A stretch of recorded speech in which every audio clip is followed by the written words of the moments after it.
हम शुरू कर रहे हैं कक्षा 8 का विज्ञान विषय का अध्याय 6 दहन और ज्वाला। और बच्चों, इस पाठ में सबसे पहले हम लेने वाले हैं दहन की प्रक्रिया, यानी कि हम समझेंगे कि दहन की प्रक्रिया क्या होती है, दहन के लिए आवश्यक परिस्थितियाँ कौन कौन सी है। और इसी के साथ साथ हम ये भी समझेंगे कि यदि कहीं पर आग लग जाती है तो उस आग को किस प्रकार से बुझाया जा सकता है। तो चलिए बच्चों, शुरू करते हैं। बच्चों, आप सभी जानते हैं कि हम अपने घरों में, उद्योगों में और अपने वाहनों को चलाने के लिए अनेक प्रकार के ईंधन काम में लेते हैं, जैसे कि गोबर, लकड़ी, कोयला, पेट्रोल, डीजल, इसके अलावा सीएनजी और एलपीजी आदि। ये सब क्या है बच्चों? ईंधन के रूप में कार्य करते हैं और इनसे हमें ऊर्जा प्राप्त होती है। तो बच्चों, जब हम इन पदार्थों को प्रयोग में ले रहे हैं तो क्या हो रहा है? इन पदार्थों का दहन हो रहा है और जिससे हमें ऊर्जा प्राप्त होती है। तो बच्चों, ये जो दहन की प्रक्रिया है ये क्या होती है, इसे समझते हैं। बच्चों, आपने जब कभी भी मोमबत्ती या कोयले को जलाया होगा तो आपने देखा होगा कि मोमबत्ती ज्वाला के साथ में जलती है, जबकि कोयले में कोई ज्वाला उत्पन्न नहीं होती है। इसी प्रकार बच्चों, जब कभी हम मैग्नीशियम के रिबन को जलाते हैं तो मैग्नीशियम ऑक्सीजन से अभिक्रिया करके मैग्नीशियम ऑक्साइड का निर्माण कर लेता है। इसी प्रकार बच्चों, जब हम कभी कास्ट कोयला जलाते हैं तो क्या होता है? इसमें से धुआं उत्पन्न होता है, कार्बन डाइऑक्साइड गैस निकलती है और इसी के साथ साथ ऊष्मा और प्रकाश भी उत्पन्न होता है। तो बच्चों, ये जितनी भी प्रक्रियाएं हो रही है इन सब में क्या हो रहा है?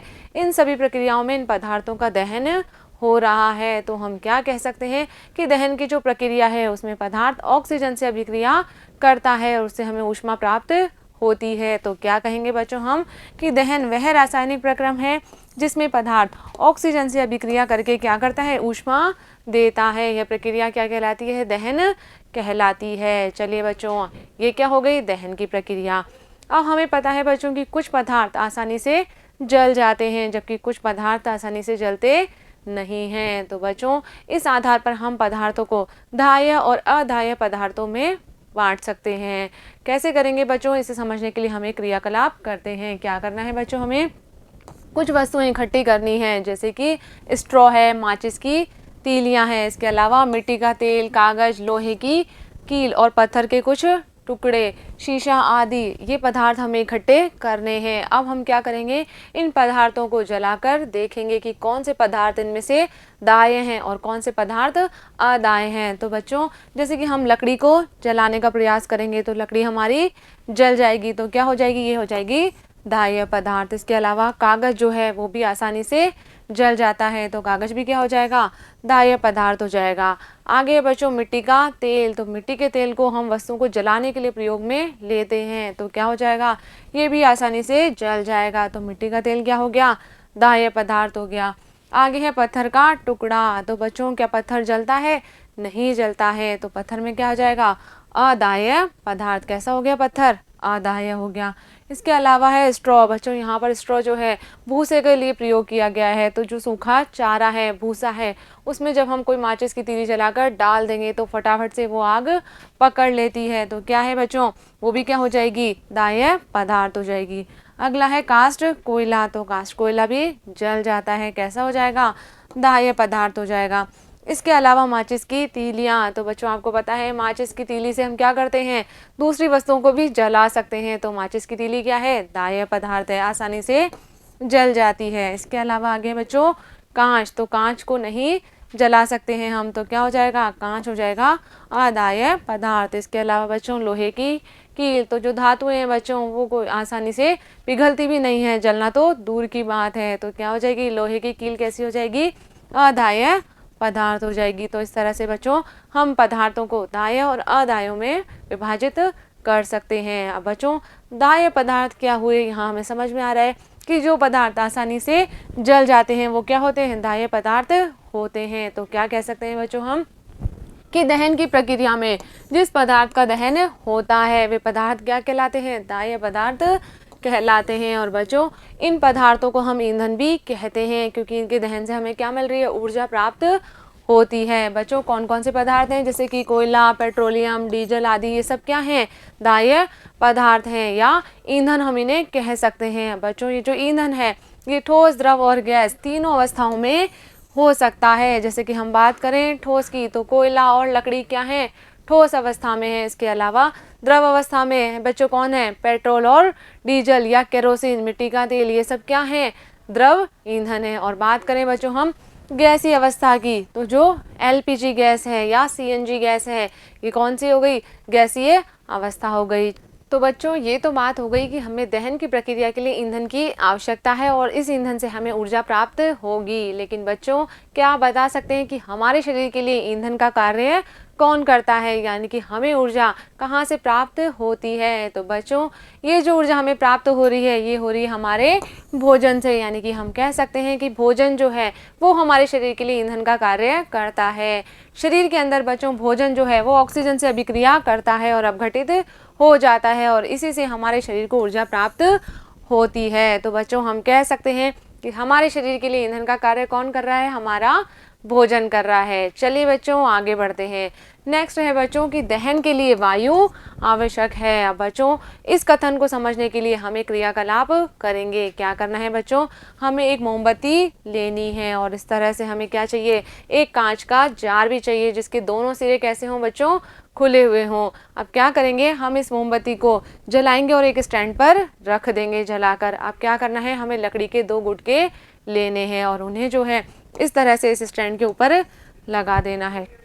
अब क्या करेंगे बच्चों, हम जो कांच का हमारा जार है उसे हम मोमबत्ती के ऊपर ढक देंगे। लेकिन हमें क्या करना है, इन दोनों गुटकों के ऊपर जो है इस जार को रखना है जिससे क्या हो पाए, वायु जो है वो नीचे से इस जार में प्रवेश कर पाए। तो बच्चों ऐसी स्थिति में क्या होगा, हमारी जो मोमबत्ती है वो निर्बाध रूप से जलती रहेगी। क्यों जल रही है, क्योंकि वायु जो है वो इसमें आसानी से नीचे से प्रवेश कर पा रही है। तो वायु जब उसे उपलब्ध हो रही है तो मोमबत्ती आराम से जलती रहेगी। दूसरी स्थिति में क्या करेंगे बच्चों हम, कि जो लकड़ी के गुटके हैं उन्हें हमें हटा देना है और सीधे ही क्या कर देना है, इस जार को इस मोमबत्ती के ऊपर रख देना है। तो क्या होगा बच्चों इस स्थिति में मोमबत्ती की जो ज्वाला है वो कंपन करने लगेगी, इसमें से धुआं उत्पन्न होने लगेगा और मोमबत्ती जो है वो धीरे धीरे बुझने लगेगी। क्यों हो रहा है बच्चों ऐसा, क्योंकि इसमें नीचे से जो है वायु प्रवेश नहीं कर पा रही है। धीरे धीरे क्या हो रहा है, इस जार में ऑक्सीजन की मात्रा कम हो रही है। तीसरी स्थिति में क्या करना है बच्चों हमें, कि हमने इस जार को क्या कर दिया है, सीधे ही इस स्टैंड पर रख दिया है और क्या कर दिया है, ऊपर से एक कार्डबोर्ड भी यहाँ पर हमने ढक दिया है जिससे क्या हो रहा है, वायु जो है वो नीचे से भी यहाँ प्रवेश नहीं कर पा रही है जार में और ऊपर से भी प्रवेश नहीं कर पा रही है। तो ऐसी स्थिति में क्या होगा बच्चों, ज्वाला शीघ्र ही बुझ जाएगी। तो हम कह सकते हैं बच्चों कि जो दूसरी स्थिति थी उसमें ज्वाला में कंपन होता है और धुआं उत्पन्न हो रहा है। क्यों, क्योंकि चिमनी में नीचे से वायु प्रवेश नहीं कर पाती है। और जो स्थिति सी थी उसमें क्या होगा बच्चों, ज्वाला जो है वो शीघ्र ही बुझ जाएगी क्योंकि उस चिमनी के भीतर कहीं से भी वायु उपलब्ध नहीं हो पा रही है। और बच्चों हमने समझा कि दहन के लिए क्या आवश्यक है, वायु आवश्यक है। तो यहाँ पर कहीं से भी वायु उपलब्ध नहीं हो रही है तो ज्वाला जो है वो तुरंत ही बुझ गई है, यानी कि दहन की प्रक्रिया यहाँ नहीं हो पा रही है। तो बच्चों हम कह सकते हैं कि दहन के लिए कुछ परिस्थितियां आवश्यक होती है, जिनमें से एक परिस्थिति क्या है, वायु की उपलब्धता। बच्चों इसको समझने के लिए हम एक क्रियाकलाप और करेंगे। क्या करेंगे बच्चों, हम एक लकड़ी लेंगे या फिर लकड़ी का कोयला लेंगे। कैसा लेना है, जलता हुआ लेना है और उसे क्या कर देंगे, हम लोहे की एक प्लेट या तवे पर रख देंगे। हमने एक जलता हुआ कोयला लिया और उसे हमने रख दिया बच्चों एक लोहे की प्लेट में या तवे पर रख दिया। आप क्या करेंगे, हम इस कोयले को ढक देंगे एक कांच के बर्तन से, जिसमें से क्या हो बच्चों, कांच का बर्तन हम इसलिए ले रहे हैं ताकि हमें जो कोयले में परिवर्तन हो रहे हैं वो उस कांच में से दिखाई दे जाए, क्योंकि कांच कैसा है हमारा, पारदर्शी है। तो हमने क्या कर दिया, उसे एक कांच के बर्तन से ढक दिया। अब क्या होगा बच्चों, थोड़ी देर पश्चात ही जो कोयला है वो बुझ जाएगा। क्यों हो रहा है, क्योंकि वायु उसे उपलब्ध नहीं हो पा रही है। बच्चों इसी प्रक्रिया का प्रयोग हम करते हैं कहाँ पर, जब किसी व्यक्ति के कपड़ों में आग लग जाती है तो हम क्या करते हैं, तुरंत इसके ऊपर जो है एक मोटा कंबल डाल देते हैं। ये भी क्यों डाल रहे हैं बच्चों, हम इन दोनों ही परिस्थितियों में हम क्या कर रहे हैं कि जो हमारा दाह्य पदार्थ है उसका हम वायु से संपर्क तोड़ रहे हैं। जैसे ही हमने क्या कर दिया, इस व्यक्ति के ऊपर हमने कंबल डाल दिया तो जो इसके कपड़े अंदर जल रहे हैं, जो दाह्य पदार्थ है उसका क्या होगा, बाहर की वायु से संपर्क टूट जाएगा और जो आग लग रही है उसके कपड़ों में वो तुरंत बुझ जाएगी। इसी प्रकार क्या हो रहा था, जो हमारा लकड़ी का कोयला था उसे भी हमने क्या कर दिया था, एक कांच के बर्तन से ढक दिया था, तो बाहर की वायु जो है वो उस कोयले को उपलब्ध नहीं हो पा रही थी और कोयला क्या हो जाता है, बुझ जाता है। चलिए बच्चों आगे बढ़ते हैं। बच्चों आपने सुना होगा कि गर्मियों के मौसम में जब तापमान बहुत अधिक होता है तो कुछ स्थानों पर क्या होता है, सूखी घास जो है वो स्वतः ही आग पकड़ लेती है और क्या होता है, धीरे धीरे पूरा जंगल जो है वो उस आग की लपटों से घिर जाता है। बच्चों ऐसा क्यों हो रहा है, क्योंकि ये जो सूखी घास है इसे जलने के लिए बहुत ही कम तापमान की आवश्यकता होती है। तो जब सूर्य की तेज किरणें वहां पर आ रही है और उन्हें इतना ताप मिल गया है कि वो जल उठें, तो क्या होता है, पूरे जंगल में आग लग जाती है। इसी प्रकार बच्चों आपने देखा होगा कि कागज के टुकड़े को हम माचिस की सहायता से आसानी से जला सकते हैं, लेकिन बच्चों लकड़ी या कोयले को जलाने के लिए हमें मिट्टी के तेल का उपयोग करना पड़ता है। यानी कि क्या हो रहा है, ये दोनों ही पदार्थ कैसे हैं, दाह्य पदार्थ हैं, फिर भी कुछ पदार्थ आसानी से जल जाते हैं जबकि कुछ पदार्थ आसानी से नहीं जलते हैं। ऐसा क्यों हो रहा है बच्चों, ऐसा होता है इनके ज्वलन ताप में अंतर के कारण। कागज का जो ज्वलन ताप है वो बहुत ही कम है, तो जब हम उसे माचिस की सहायता से जलाते हैं तो ही क्या होता है कि कागज जो है वो अपने ज्वलन ताप तक पहुंच जाता है और जलने लगता है, जबकि जो लकड़ी है या कोयला है इनका ज्वलन ताप अधिक होता है। तो इसलिए हम क्या करें, मिट्टी का तेल उस पर डाल रहे हैं और मिट्टी के तेल का ज्वलन ताप बहुत ही कम होता है तो आसानी से आग पकड़ लेता है। तो बच्चों समझते हैं ज्वलन ताप क्या होता है। ज्वलन ताप जो है वह न्यूनतम ताप होता है जिस पर कोई वस्तु जलने लगती है। क्या कहलाता है, उसका ज्वलन ताप कहलाता है। इसे हम ऐसे समझ सकते हैं बच्चों कि किसी भी वस्तु को जलने के लिए उसके ज्वलन ताप तक लाना आवश्यक होता है। यानी कि कोई भी वस्तु तब तक आग नहीं पकड़ेगी या तब तक नहीं जलेगी जब तक उसका ताप उसके ज्वलन ताप से कम रहता है। यदि उसका ताप ज्वलन ताप से कम है तो वस्तु नहीं जल पाएगी, लेकिन जैसे ही हमने ताप क्या कर दिया, उसके ज्वलन ताप के बराबर या उससे अधिक ला दिया तो पदार्थ जलने लगेगा। बच्चों कुछ पदार्थ होते हैं जिनका ज्वलन ताप बहुत ही कम होता है। देखते हैं जैसे भोजन पकाने वाला जो तेल है वो तो हमारा जल्दी से आग नहीं पकड़ता है, लेकिन मिट्टी का तेल जो है वो फटाफट से आग पकड़ लेता है। क्यों पकड़ रहा है, क्योंकि मिट्टी के तेल का ज्वलन ताप जो है वो बहुत ही कम है, जबकि जो हमारा भोजन पकाने वाला तेल है उसका ज्वलन ताप थोड़ा अधिक होता है। बच्चों ये जो पदार्थ हैं जिनका ज्वलन ताप बहुत ही कम है ये पदार्थ कहलाते हैं ज्वलनशील पदार्थ। क्या कहेंगे हम इन्हें, कि वे पदार्थ जिनका ज्वलन ताप बहुत ही कम है और वे फटाफट से क्या करते हैं, आग पकड़ लेते हैं, शीघ्रता से जलने लगते हैं। वे पदार्थ क्या कहलाते हैं, ज्वलनशील पदार्थ कहलाते हैं। उदाहरण अगर हम इसके देखें बच्चों तो पेट्रोल, अल्कोहल, द्रवित पेट्रोलियम गैस यानी कि एलपीजी आदि, ये सब क्या है, अत्यधिक ज्वलनशील पदार्थ हैं। बच्चों आपने देखा होगा कि पेट्रोल पंप पर भी सावधानियां लिखी होती है कि यहाँ पर आपको जो है वो माचिस का या बीड़ी सिगरेट आदि का प्रयोग नहीं करना है। इसीलिए लिखा होता है क्योंकि पेट्रोल क्या है, बहुत ही ज्वलनशील पदार्थ है, तुरंत आग पकड़ लेता है। इसी तरह बच्चों जो हमारे घरेलू सिलेंडर के अंदर जो एलपीजी गैस भरी जाती है वो भी क्या होती है, अत्यधिक ज्वलनशील होती है। इसलिए हमें इसका प्रयोग करते समय सावधानी रखनी चाहिए। चलिए बच्चों ये हो गए ज्वलनशील पदार्थ। आगे बढ़ते हैं। नेक्स्ट है बच्चों कि हमारी जो माचिस है वो किस प्रकार से जलती है। बच्चों माचिस का प्रयोग आपने घरों में जरूर किया होगा। क्या करते हैं बच्चों, हम माचिस की तीली को निकालते हैं और इसके साइड में जो सरफेस दी होती है, जो रगड़ने वाली सतह दी होती है, उस पर हम उस तीली को रगड़ते हैं और माचिस जल उठती है। बच्चों इस माचिस का जो निर्माण है वो कैसे प्रारंभ हुआ उसे देखते हैं। तो बच्चों 5000 वर्ष पूर्व प्राचीन मिस्र में क्या करते थे लोग, जो चीड़ की लकड़ी होती थी उसके टुकड़ों को गंधक में डुबोकर माचिस की तरह प्रयोग करते थे। लेकिन आजकल हम क्या करते हैं, इस माचिस की तीली के ऊपर कुछ रसायनों का प्रयोग करते हैं। क्या लगाते हैं बच्चों, हम इसमें लगाते हैं एंटीमनी ट्राई सल्फाइड और पोटेशियम क्लोराइड का प्रयोग जो है इस माचिस की तीली पर किया जाता है। और बच्चों ये जो रगड़ने वाली सतह है इस पर लगाया जाता है चूर्णित कांच और थोड़ा सा लाल फास्फोरस। क्या लगा देंगे इधर, हम चूर्णित कांच और लाल फास्फोरस लगा देते हैं। अब क्या करते हैं बच्चों, हम तीली को निकालते हैं और इस सतह पर रगड़ते हैं। तो जैसे ही हम इसे रगड़ते हैं तो तुरंत यहाँ पर जो लाल फास्फोरस लगा है वो श्वेत फास्फोरस में परिवर्तित हो जाता है। किसमें हो जाता है बच्चों, ये लाल फास्फोरस बदल जाएगा श्वेत फास्फोरस में, और ये जो श्वेत फास्फोरस बना है ये क्या करेगा, पोटेशियम क्लोराइड से अभिक्रिया करेगा और ऊष्मा उत्पन्न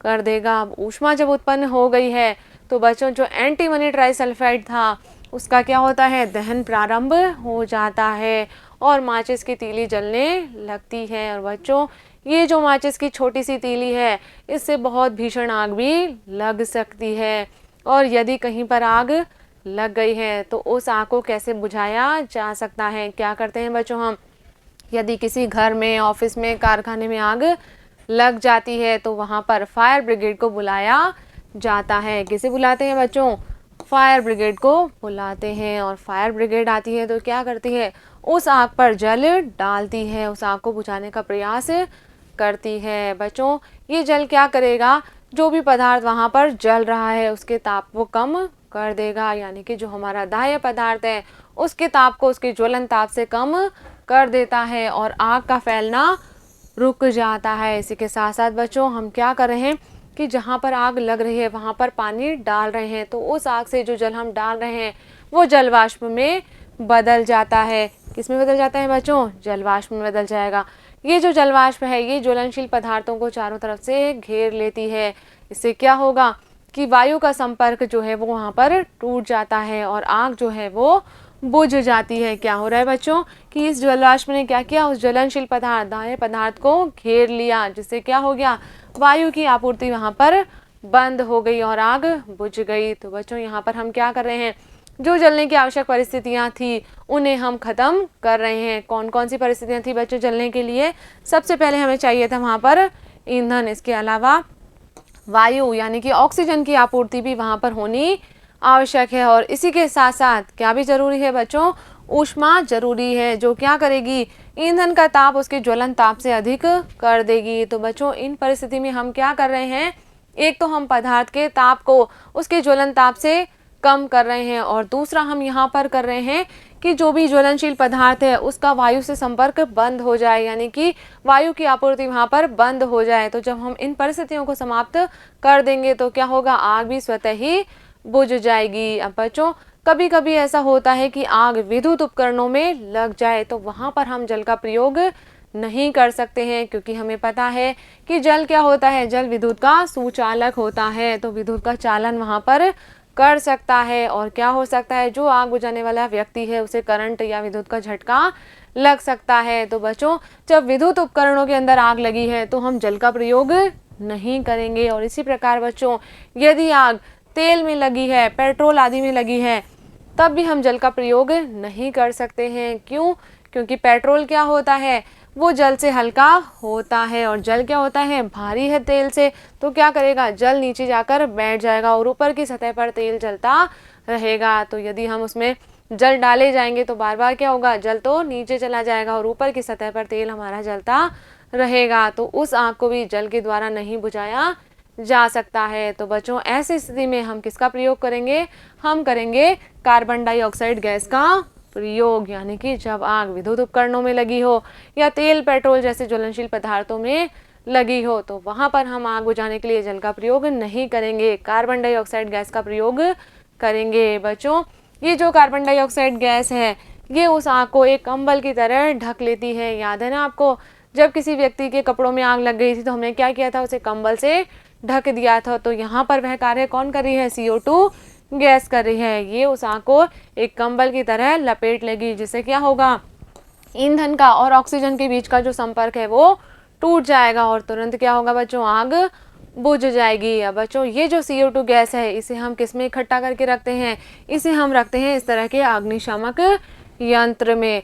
इसमें कार्बन डाइऑक्साइड गैस को उच्च दाब पर द्रव अवस्था में भरा जाता है, और जहाँ पर भी आग लगी है तो हम क्या करेंगे, इस सिलेंडर का प्रयोग करेंगे, इससे स्प्रे जो है वो करेंगे हम, जिससे क्या होगा, कार्बन डाइऑक्साइड गैस बाहर आएगी और ये गैस जो होती है वो बहुत अधिक फैलती है और ठंडी हो जाती है। तो क्या करेगी, ईंधन के ताप को उसके ज्वलन ताप से कम कर देगी और आग क्या होगा, बुझ जाएगी। अब बच्चों मान लीजिए यदि कहीं पर आग लग गई है और उस समय हमारे पास में ये अग्निशामक यंत्र नहीं है तो क्या कर सकते हैं बच्चों, हम वहाँ पर सोडियम बाइकार्बोनेट या पोटेशियम बाइकार्बोनेट जैसे पाउडर का छिड़काव कर सकते हैं। ये जो पदार्थ होते हैं बच्चों, ये जब आग के समीप आते हैं तो इनसे बहुत अधिक मात्रा में कार्बन डाइऑक्साइड गैस उत्पन्न होती है, जो क्या करती है, आग को बुझा देती है। तो ऐसी स्थिति में हम क्या करेंगे, सोडियम बाइकार्बोनेट या पोटेशियम बाइकार्बोनेट का छिड़काव उस स्थान पर कर देंगे। तो बच्चों हमें समझ में आ गया है कि यदि कहीं पर आग लग रही है तो सबसे पहले तो हम क्या कर सकते हैं, जल का छिड़काव कर सकते हैं। लेकिन यदि आग विद्युत उपकरणों में लगी हो या तेल पेट्रोल आदि में लगी हो तो हम किसका उपयोग करेंगे, CO2 गैस का प्रयोग वहां पर करेंगे। और यदि हमारे पास में अग्निशामक यंत्र नहीं है तो हम सोडियम बाइकार्बोनेट और पोटेशियम बाइकार्बोनेट का प्रयोग भी वहां पर कर सकते हैं। तो बच्चों यहाँ पर हमारा ये भाग कंप्लीट होता है। मुझे उम्मीद है कि इस वीडियो में हमने जो भी बातें की है वो आपको अच्छे से समझ में आ गई होगी और आपने इनको अपनी कॉपी में नोट भी कर लिया होगा। तो बच्चों इस वीडियो पर आधारित मैं आपको 2 प्रश्न दे रही हूँ जिनके उत्तर आपको अपनी कॉपी में नोट करने हैं। पहला प्रश्न है बच्चों हमारा कि ज्वलन ताप किसे कहते हैं, और दूसरा प्रश्न है आग बुझाने के लिए कौन सी गैस का प्रयोग किया जाता है। बच्चों इन दोनों प्रश्नों के उत्तर आपको समझकर अपनी कॉपी में नोट करने हैं। मिलेंगे अगले वीडियो में इन दोनों प्रश्नों के उत्तर के साथ। तब तक आप पढ़ते रहिए, आगे बढ़ते रहिए। धन्यवाद।